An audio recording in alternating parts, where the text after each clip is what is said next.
नमस्कार सर्वांना मित्रांनो. आपण जसं की दरवेळेसचा चेंजओव्हर आहे आणि आपण या चेंजओव्हरवरती आपण दोन मोटर चालू केलेल्या आहेत. आता दोन मोटर कसं की हा आहे ओसवालचा कंट्रोलर जो आहे 7.5 HP चा मित्रांनो, आणि त्या बॅक साईडला जो आहे हा आहे मित्रांनो जीकेचा कंट्रोलर. बघा इथे सध्या आपण डिस्प्लेमध्ये दिसत असेल तुम्हाला लाईट आलेली आहे आणि आपण ही मोटर चालू केलेली आहे 3 HP ची.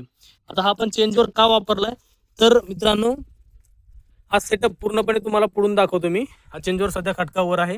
खटका खाली गेल्यानंतर ओसवालमध्ये लाईट येईल, म्हणजे ओसवालच्या कंट्रोलरमध्ये डिस्प्लेमध्ये लाईट येईल.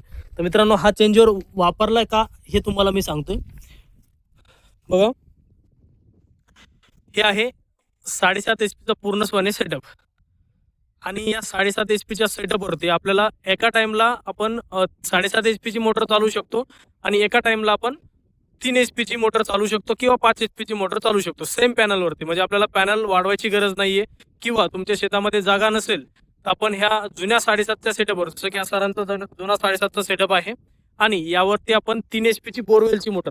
आता हा पाईप आहे मित्रांनो, बोरवेलचा पाईप आहे हा, आणि ही विहीर आहे. या विहिरीमध्ये 7.5चा पंप आपण टाकलेला आहे आणि हा हे जे आवाज येतोय तो आहे बोरवेलचा पाईप, जो की आपण एक 100 फुटावरून मोटर टाकून इकडे पाईप आणलेला आहे. तर चेंजवर यासाठी, जसं तुम्हाला सांगितलं, 7.5चा पूर्ण सेटअप आहे. त्यामध्ये तुम्हाला 3 HP आणि 5 HP ची मोटर चालवायची त्या सेम पॅनलवरती. यासाठी आपण काय करू शकतो, हा चेंजवर वापरू शकतो. बघा इथे दिसत असेल सध्याचं 5:30 वाजलेले आहेत आणि 5:30 वाजताचा हा पाण्याचा प्रेशर आहे मित्रांनो. सध्या चालूच आहे पाणी. तर महाराष्ट्रात कुठेही असाल, तुम्हाला असा सेटअप करून घ्यायचा असेल तर तुम्ही संपर्क करू शकता. सोना enterprises all Maharashtra service provide करते. धन्यवाद सर्वांना.